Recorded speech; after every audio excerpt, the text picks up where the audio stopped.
नमस्कार, मैं हूँ रोहित खन्ना। आप देख रहे हैं भारत न्यूज़ और भारत न्यूज़ में बात हम करने वाले हैं जस्टिन ट्रूडो की। उनकी बात तो हर रोज़ हो ही रही है, लेकिन अब क्या हो गया? अब हुआ ये कि कनाडा के खालिस्तानी आतंकी निज्जर की हत्या का आरोप भारत पर लगाने वाले कनाडा के प्रधानमंत्री ट्रूडो के तेवर अब ढीले पड़ने लगे हैं। मंगलवार को उन्होंने कहा कि कनाडा भारत के साथ झगड़े की स्थिति को आगे नहीं बढ़ाना चाहता। उन्होंने कहा कि भारत के साथ कनाडा जिम्मेदारी पूर्वक और रचनात्मक रूप से जुड़ना चाहता है। क्या बात है!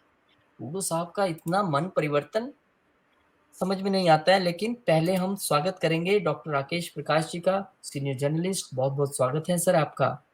सर, आपको पहले मैं पूरी खबर बता देता हूँ कि खबर है क्या है। जी, ये देखिए, भारत और कनाडा के बीच खालिस्तानी समर्थक हरदीप सिंह निज्जर की हत्या को लेकर विवाद जारी है। इस बीच मंगलवार कनाडा के प्रधानमंत्री ट्रूडो ने कहा कि हम विवाद को आगे नहीं बढ़ाना चाहते। ट्रूडो ने कहा कि कनाडा भारत के साथ विवाद नहीं बढ़ाना चाहता। वह नई दिल्ली के साथ जिम्मेदारीपूर्वक और रचनात्मक ढंग से जुड़े हुए हैं, आगे जारी रखना चाहते हैं इस बात को। हम भारत में कनाडाई परिवारों की मदद के लिए वहाँ मौजूद रहना चाहते हैं।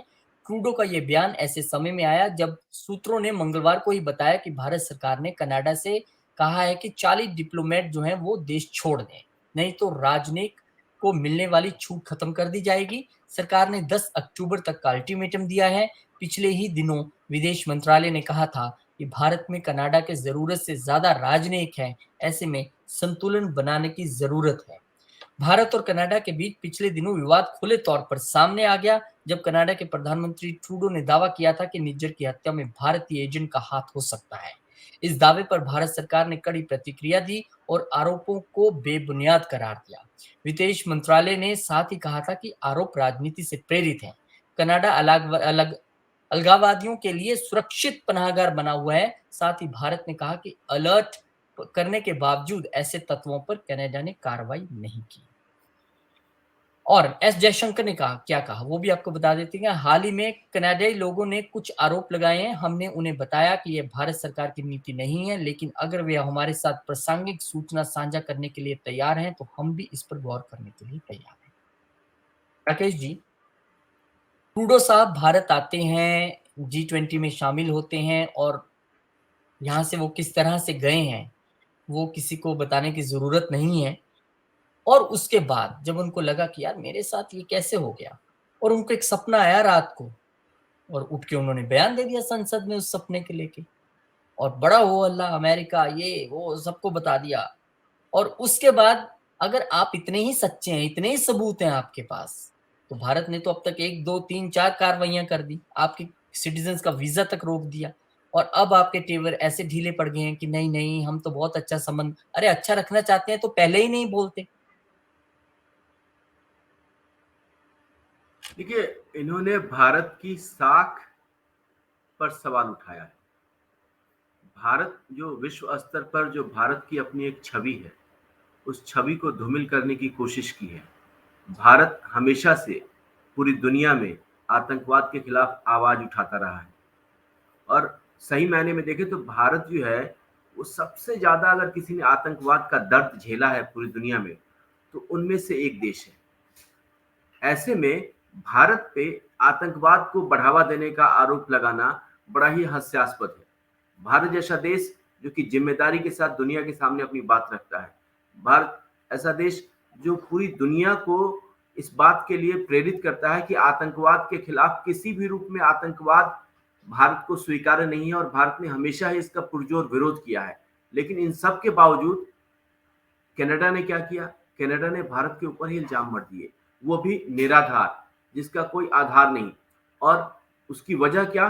तो स्थानीय स्तर पर राजनीतिक फायदा लेने की खातिर उन्होंने भारत को एक तरीके से सवालों के घेरे में लाने की कोशिश की।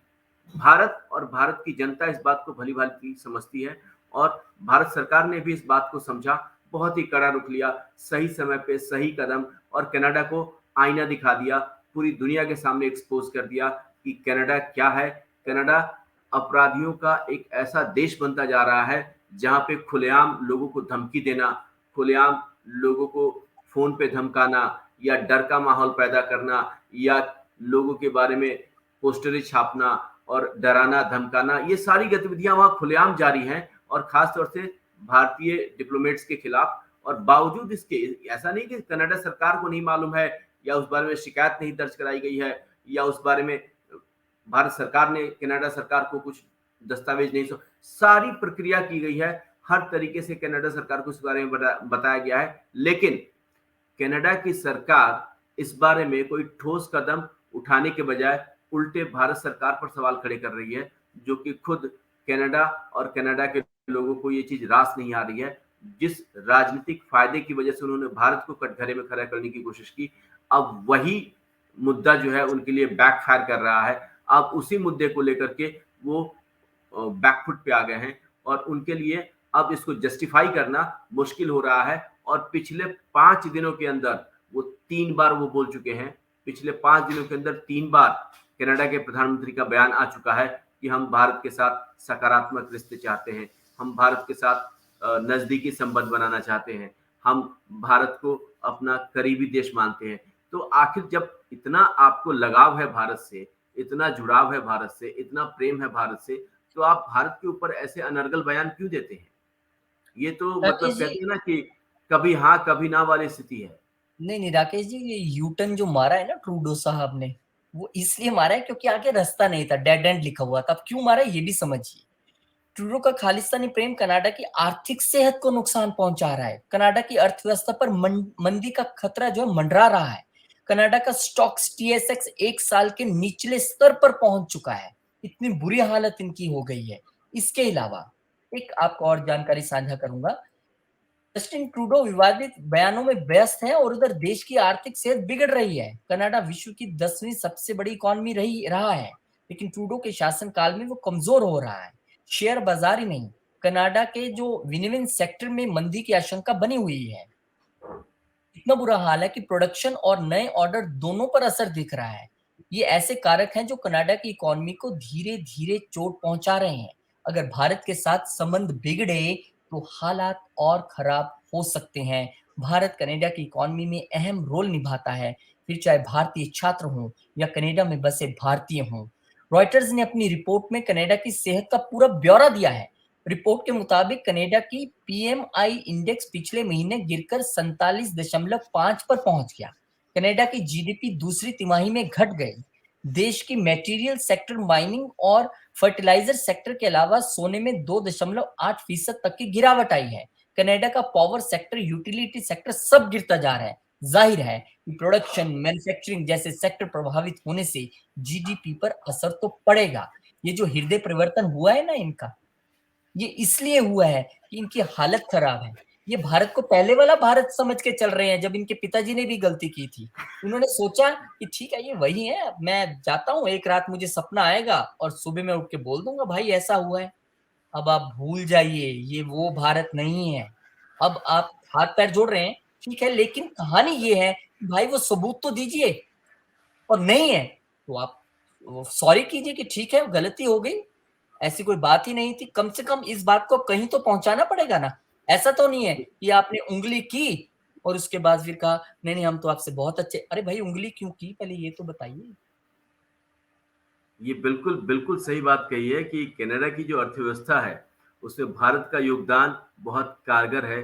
भारतीय छात्र जो यहाँ से जाते हैं या वहाँ पढ़ते हैं, या भारतीय जो वहाँ के कनाडा में काम करते हैं, उनका योगदान है।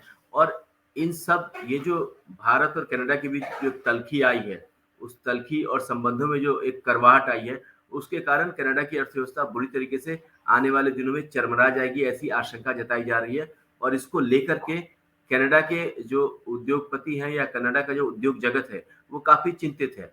और यही चिंता जो वहाँ के प्रधानमंत्री हैं, उनको इस बात के लिए मजबूर कर रही है कि वो बार-बार जो है, वो एक तरीके से अगर हम थोड़ा-सा राजनीतिक लहजे में अगर बात करें, तो एक तरीके से कनाडा जो है, वो भारत के सामने गिड़गिड़ा रहा है। शब्द भले संतुलित हैं, बट ये जो बार-बार जो चीज़ें कनाडा की तरफ से निकल के सामने आ रही है, वो उनकी छटपटाहट है। और वो इसलिए कि उनके प्रधानमंत्री ने ही गलती कर दी है। तो ऐसे में कनाडा के लिए और पूरे पश्चिम कहते हैं ना जो वेस्टर्न कंट्रीज़ हैं, जो यूरोपीय देश हैं, उनके लिए और यूरोप, अमेरिका या दूसरे देश हैं, उनके लिए एक सबक है कि अगर वो पहले की तरह जो है वो भारत को जो मन में आया वो कह दिया और भारत जो है सो चुपचाप सुन गया, तो अब पहले का भारत नहीं है। आज का भारत दुनिया को दिशा देता है, आज का भारत दुनिया के सामने मजबूती के साथ खड़ा है और आज का भारत दुनिया में नेतृत्व प्रदान करने की क्षमता रखता है। इस बात से अब कोई इनकार नहीं कर सकता और भारत का ये रुख सिर्फ कनाडा के लिए नहीं, पूरी दुनिया के लिए एक मिसाल है कि आगे से जब भी कोई हिंदुस्तान के बारे में बोले तो सोच के बोले और समझ के बोले, नहीं तो कनाडा है, दुनिया के कई दूसरे देशों को भी मुंह की खानी पड़ेगी। ये देखिए ना, आपकी आपकी जो अप्रूवल रेटिंग है वो कहाँ खड़ी है। पीएम मोदी नंबर 1 है पूरे वर्ल्ड में। आप ऐसी कंट्री पे ऐसे उस पे इल्जाम लगा रहे हैं और फिर उस बात को आप कहीं पहुंचा भी नहीं रहे हैं। एस जयशंकर तो कितनी बार कह चुके हैं, वेलकम है, आप सबूत दीजिए, हम उस पे गौर करेंगे। अब आप वो सारी चीजें भूल गए। आपको अपना प्रेशर है वहां पे कुर्सी जाने का, उस प्रेशर में आपने कुछ भी बोल दिया। अब इतना बुरा हाल है कि लगातार इनकी रेटिंग्स गिर रही हैं। 2025 में चुनाव है, अब इनको समझ नहीं आ रहा है कि भाई पहले मैं भारत से रिश्ते सुधारूं या अपनी कुर्सी बचाऊं। ये हाल अब हो गया वहां पर।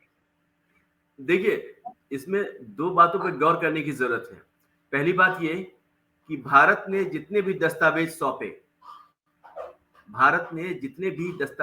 सौंपे, जितनी भी शिकायतें दर्ज कराई, उनमें से एक पर भी इन्होंने कार्रवाई नहीं की। उसका नतीजा ये हुआ कि कनाडा में जो इस तरीके से उपद्रवी तत्व हैं, उनका हमला बढ़ता ही चला गया और उन्होंने खुलेआम लोगों को धमकाना शुरू कर दिया। दूसरी बात ये कि जब भारत ने इनसे सबूत मांगे खुलेआम, विदेश मंत्री तक ने साफ-साफ कहा कि आप हमें सबूत दीजिए, आप हमें बताइए कि कहाँ है, क्या है, कैसे है और वो कौन से ऐसे सबूत हैं जो कनाडा के प्रधानमंत्री को इस बात के लिए मजबूर करते हैं कि वो संसद में भारत के खिलाफ अनर्गल बातें करते हैं। तो इस तरीके की बात जो है वो भारत ने खुलेआम पूरी दुनिया से कहा है। अमेरिका के दौरे पर थे एस जयशंकर, जो हमारे विदेश मंत्री है, उन्होंने वहां की मीडिया से खुलेआम ये बात कही कि मैं तो कहता हूं कि आपके पास अगर कोई सबूत है तो आप हमें दीजिए, कोई दस्तावेज है तो हमें दीजिए, हम उस पर खुले तौर पे कार्रवाई करेंगे। अभी जो अमेरिकी विदेश मंत्री के साथ जो उनकी मुलाकात हुई, उस मुलाकात में भी उन्होंने इस बात का जिक्र किया और कहा कि अगर आपके पास कुछ भी ऐसी जानकारी है, चाहे वो जानकारी गोपनीय है या वो खुफिया जानकारी है या किसी अन्य तरीके की जानकारी है, आप हमें दीजिए। भारत आतंकवाद के खिलाफ हर स्तर पर कार्रवाई करने को तैयार है और भारत ये आपको भरोसा दिलाता है कि आतंकवाद किसी भी रूप में हो, चाहे वो भारत के भीतर हो, चाहे वो भारत के बाहर हो, और हम उसके खिलाफ कड़ी और कठोर कार्रवाई करेंगे। और जहां तक सहयोग की बात है तो भारत हमेशा से हर देश के साथ सहयोग करता आया है। पूरी दुनिया में जितने भी शांति कहते हैं ना कि पीस फोर्स है, उसमें सबसे ज्यादा योगदान भारत का है। तो भारत तो हमेशा से जो है सो पूरी दुनिया में शांति का दूत बन करके और दूसरे देशों में अपनी सेनाएं भेज करके शांति को बढ़ावा देता है। हम क्यों कनाडा में इस तरीके की चीज करेंगे? और ये बात जो है उन्होंने कई मंचों पे दोहराई है, लेकिन आज तक भारत को कनाडा ने कोई सबूत नहीं सौंपे हैं। ये महज एक राजनीतिक बयानबाजी है, इसके अलावा कुछ नहीं है। क्योंकि इतने दिन बीतने के बाद, इतने तल्खी और इतने करवाहट आने के बाद भी कनाडा की तरफ से कोई कार्रवाई नहीं हुई, कनाडा की तरफ से कोई दस्तावेज नहीं आए और नतीजा ये है कि भारत ने अब इस मामले में सख्त रुख अपना लिया है। और देखना यह है कि आने वाले दिनों में कनाडा किस तरीके से भारत और कनाडा के संबंध में जो आई तल्खी है उसको संभालने की कोशिश करता है, उसको बचाने की कोशिश करता है। जी, सही कहा आपने राकेश जी, बहुत-बहुत शुक्रिया, बहुत धन्यवाद आपका। और आपने सही कहा, अगर पूरे विश्व में कोई शांति का सबसे बड़ा संदेश देने वाला देश है, तो हमेशा भारत रहा है। और ट्रूडो साहब को हम कुछ नहीं कह रहे हैं, वहाँ की विपक्षी पार्टियाँ, वहाँ का मीडिया लगातार उनको घेरते आ रहा है और उनको एहसास हो गया है कि क्या गलती उनसे हुई है, इसीलिए ये यू टर्न भी नज़र आ रहा है। बहुत-बहुत शुक्रिया राकेश जी, बहुत धन्यवाद आपका। मिलेंगे आपसे एक नई वीडियो में नई जानकारी के साथ। आप लोग इस वीडियो को शेयर ज़रूर कीजिए, लाइक ज़रूर कीजिए और चैनल को सब्सक्राइब